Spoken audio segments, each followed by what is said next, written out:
गंगातरंगरमणीय जटाकलापम गौरी निरंतर विभूषित वामभागम नारायण प्रियमनंगमदापहारम वाराणसी कुलपतिं भज विश्वनाथम कर्पूर गौरम करुणावतारम संसार सारम भुजगेन्द्रहारम सदा वसंतम हृदयारविंदे भवम भवानी सहितम नमामि।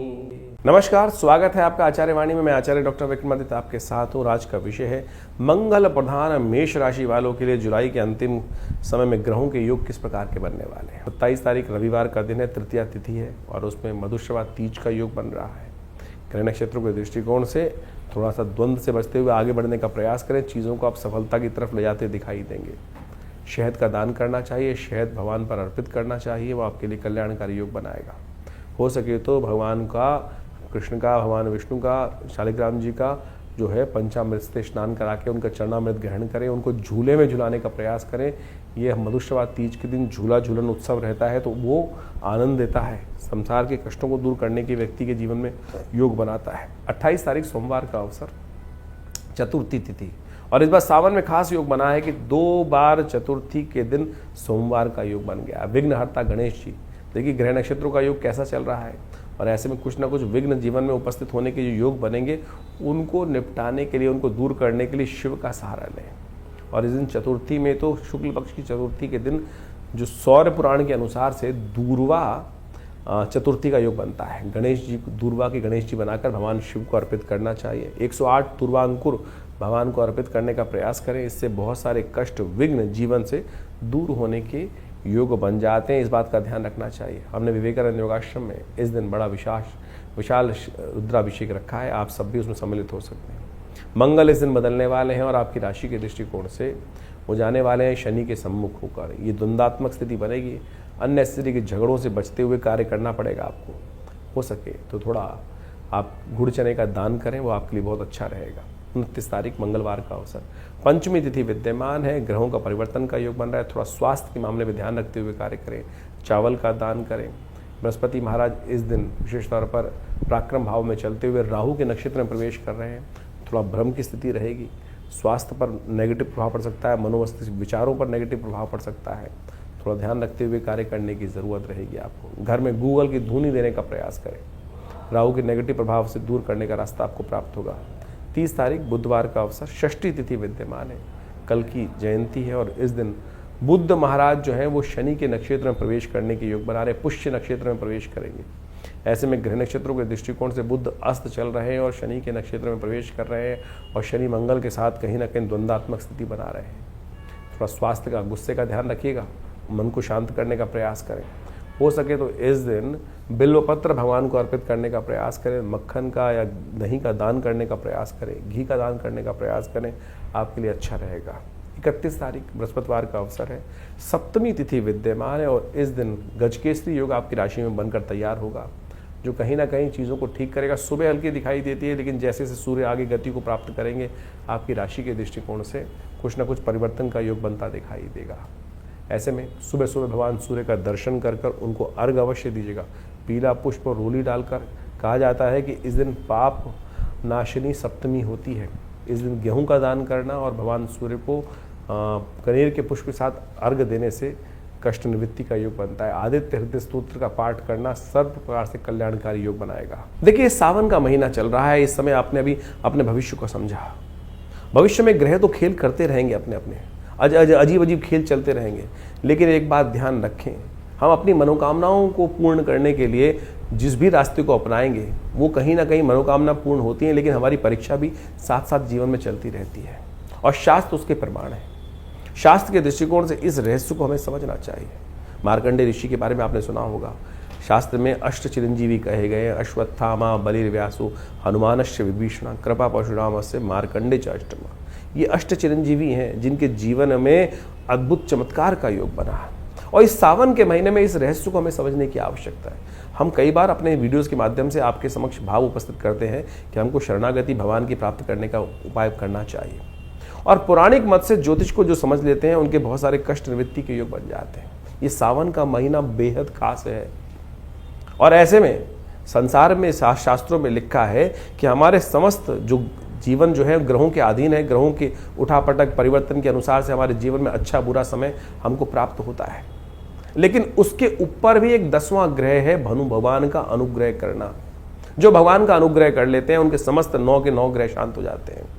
एक बार एक ऋषि थे, एक ब्राह्मण थे, उन्होंने भगवान के समक्ष पूजा करी, प्रार्थना करी, काशी में रहते थे, भगवान की नित्य प्रति पूजा करते थे।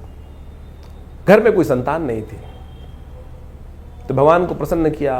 भगवान शिव जो है, जैसा महीना चल रहा है तो कहा जाता है कि सावन के महीने में भगवान पे एक लोटा भी अर्पित कर दोगे तो भगवान तथास्तु का वरदान ही देते हैं। भगवान प्रसन्न हुए, कहा जाता है बहुत वर्षों की साधना से, और भगवान ने उन ब्राह्मण को, विप्र को कहा कि बोलो क्या चाहते हो।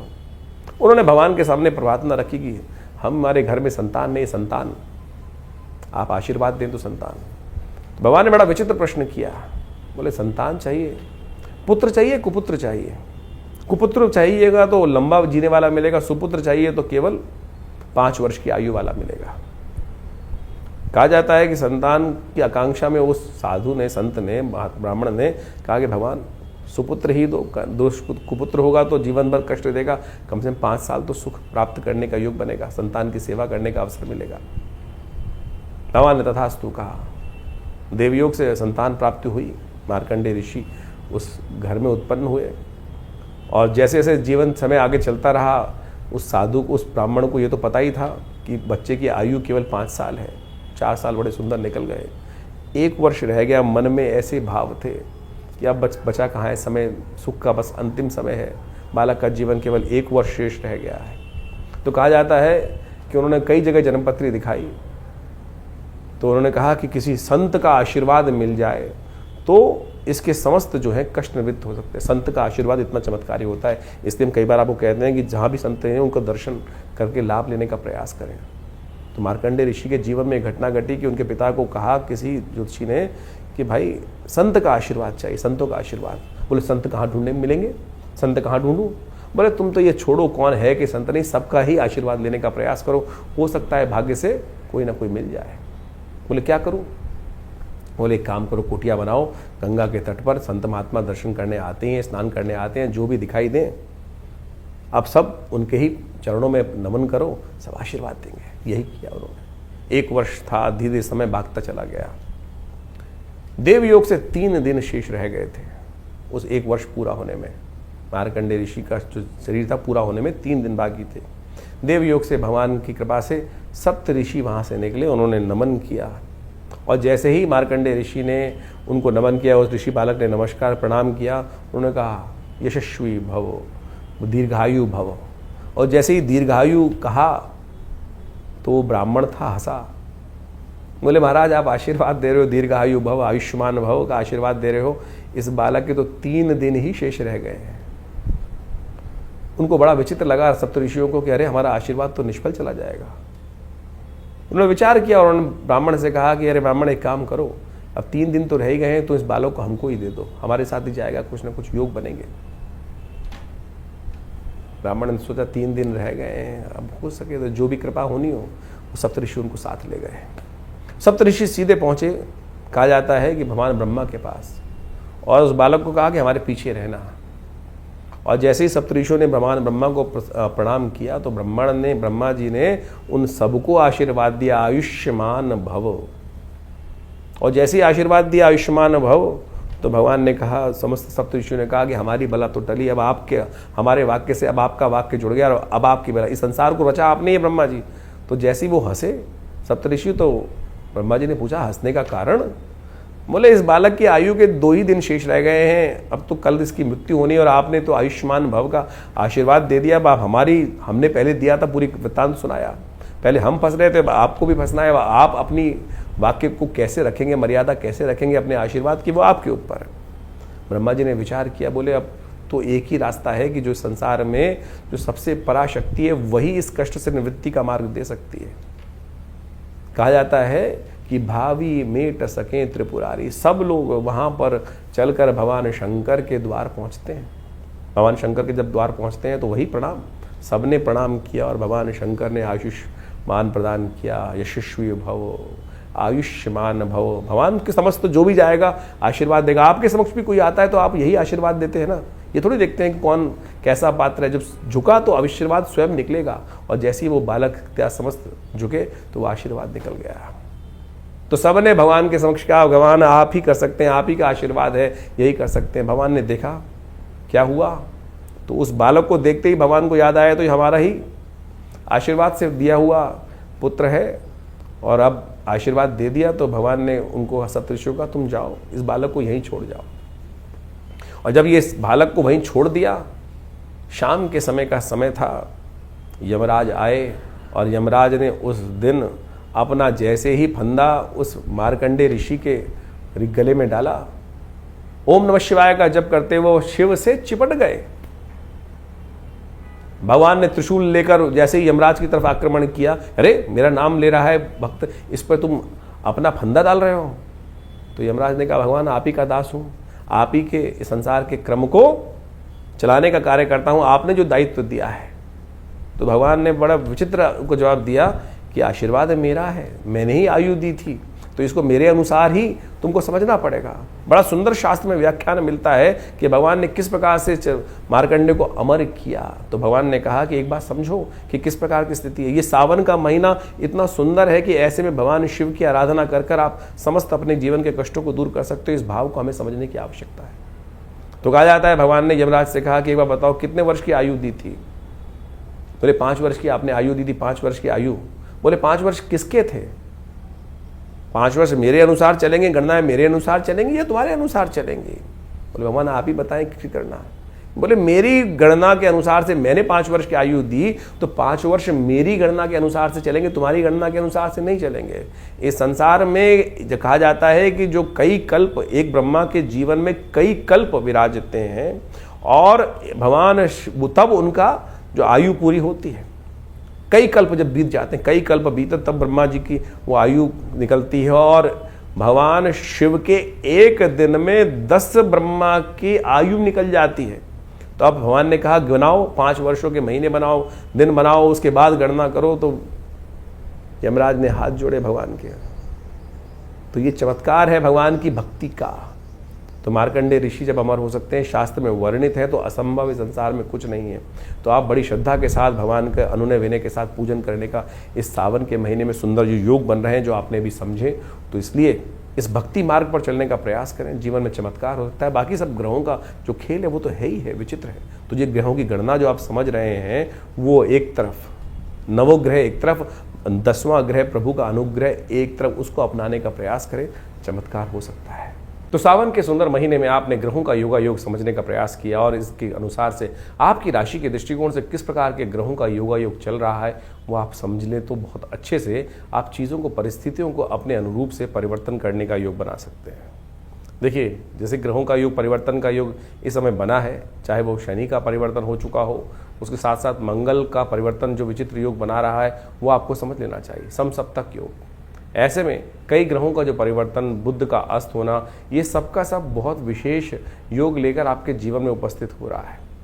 यदि हम वास्तविक तौर पर राजनीतिक दृष्टिकोण से या विश्व के व्यापक दृष्टिकोण से देखा जाए, तो शनि मंगल का समसप्तक योग कई प्रकार की भयावह त्रासदियों को जन्म दे सकता है, चाहे वो प्राकृतिक आपदाओं के रूप में हो, या वो विशेष तौर पर राजनीतिक तौर पर या सामाजिक दृष्टिकोण से।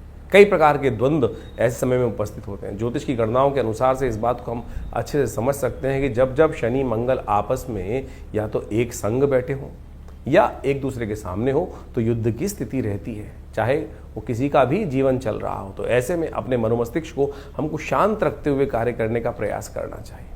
जिस प्रकार से ग्रह योग आने वाले 3-4 महीने तक के लिए इस प्रकार की स्थिति बना रहे हैं, अभी समसप्तक योग बन रहा है, फिर आगे जाके षडाष्टक योग पुनः बन जाएगा शनि का और विशेष तौर पर मंगल के साथ। और ऐसे में 2 ग्रह विशेष तौर पर और भी समझने की आवश्यकता है। शुक्र और बृहस्पति दोनों ज्ञान के देवता है, एक देवगुरु हैं और एक दैत्य गुरु हैं, और उनका भी एक स्थान पर युति होना, वो भी विशेष तौर पर विशेष परिवर्तन का जीवन में उत्थान करने का योग देता है। ऐसे में समझना चाहिए कि बुद्धि की युग चलेंगे, और कहीं ना कहीं बुद्धि के तर्क वितर्क के दृष्टिकोण से कहीं ना कहीं स्थितियों को हम अपने पॉजिटिव भी कर सकते हैं और नेगेटिव भी कर सकते हैं। अगर नहीं समझेंगे, नेगेटिव करेंगे तो, क्योंकि शुक्र चाल पे चाल चलने के योग बृहस्पति और शुक्र जब भी एक साथ आते हैं तो कहीं ना कहीं द्वंद्वात्मक स्थिति बनती है। और एक साथ मंगल शनि का टकराव और शुक्र और बृहस्पति का एक साथ युति होना, ये विश्व के दृष्टिकोण से पुनः एक ना एक, कई राजनीतिक दृष्टिकोण से, कूटनीति के दृष्टिकोण से थोड़ा सा समस्याएं उत्पन्न करने वाला दिखाई देता है। जो लोग शेयर इत्यादि के क्षेत्र में या किसी भी प्रकार के कार्य करने में जहां बहुत तेज डिसीजन लेने की आवश्यकता होती है, ऐसे में सावधानी के साथ कार्य करने की ज़रूरत रहेगी। मार्केट में एक विशेष तौर पर जो ग्राफ है वो उठने और गिरने का योग विशेष तौर पर बनता दिखाई दे रहा है। तो ऐसे में ग्रहों की स्थिति को आपने यदि समझ लिया, उसके अनुसार से जीवन में परिवर्तन करने का प्रयास किया, तो बहुत अच्छे से चीज़ों को आप अपने अनुरूप परिवर्तन करने का योग बना सकते हैं। और आदिकाल में भी लोगों ने इसी प्रकार से योग अयोग का लाभ जीवन में समझने का प्रयास किया है। बहुत सारे लोगों के प्रश्न मन में चलते रहते हैं और उन प्रश्नों का निवारण करना भी बहुत सारा आवश्यक ज़रूरी होता है। इन देखिए जीवन में कष्ट हैं और उनका निवारण करने का मार्ग विभिन्न उपायों के माध्यम से शास्त्र में ऋषियों ने अपने अपने अनुसार से शास्त्रों में वर्णित किया है। लेकिन विशेष योग जो है वो हरिनाम ही है, भगवान का नाम ही है, जो सब प्रकार से जीवन के कष्टों को दूर करता है। भगवान वेदव्यास ने समस्त पुराणों की, समस्त बहुत विशेष ग्रंथों की रचना करी और उन्होंने अंत में एक बात लिखी, आलुड्य सर्वशास्त्रानि विचारैव पुनः पुनः इदमेकम सुनिष्पन्नम ध्याये नारायण सदा। तो भगवान का, श्री हरि का, भगवान का स्तवन किसी प्रकार भी यदि हम कर लें, वही वास्तविक तौर पर ग्रहों का निवारण होता है। इंडिविजुअल तौर पर कई ग्रहों के उपचार के तौर पर बहुत सारे समय समय पे हम उपाय बताते ही रहते हैं, लेकिन उसके साथ साथ भी पराप्रकृति ने, ऋषियों ने जिस प्रकार से हमारे भारतीय सनातन पद्धति के अनुसार से विभिन्न त्योहारों को, विभिन्न जो उत्सव है उनकी संरचना करी है, वो इसी सोच समझ कर करी है कि किसी न किसी प्रकार से हम उस प्रभु भजन में अपने आप को लगाए रखें। सावन चल रहा है और सावन में भगवान को प्रसन्न करने के लिए एक लोटा जल ही काफ़ी है। अनेक अनेक अनुष्ठान, बड़े बड़े अनुष्ठान, बड़े बड़े चमत्कारिक प्रभाव उपस्थित करते हैं, उनको भी करना बड़ा श्रेष्ठ शास्त्र माना गया है। लेकिन वहाँ सबसे बढ़िया जो सरलतम उपाय है, भगवान शिव पर एक लोटा जल ही अर्पित कर दे। यदि नित्य प्रति इस उपाय को कर लेना, आपको कोई बहुत बड़े किसी और उपाय की आवश्यकता नहीं पड़ेगी। तो शास्त्र में इन सब जो रीति रिवाज के माध्यम से इन समस्त सरल पद्धतियों को हमारे ऋषि मुनियों ने वहाँ पर इंगित किया है, तो इसको हमें समझना चाहिए। सरल भाव, हम जीवन में अपने मन से सरल ही नहीं हो पाते हैं, और जब तक सरल नहीं होंगे तब तक वो जीवन में कष्ट निवारण का मार्ग खुलेगा नहीं। तो ज्योतिष में कोशिश ये करें अपने जीवन में समस्त ग्रहों का उपचार करने के लिए विभिन्न विभिन्न मंत्र, अनेक अनेक चमत्कारिक मंत्र उपस्थित किए जाते हैं, और हमने उन समस्त मंत्रों का अनुसंधान करके देखा। विभिन्न विभिन्न प्रकार के जीवन में हर बहुत सारे लोग कष्ट में आते हैं।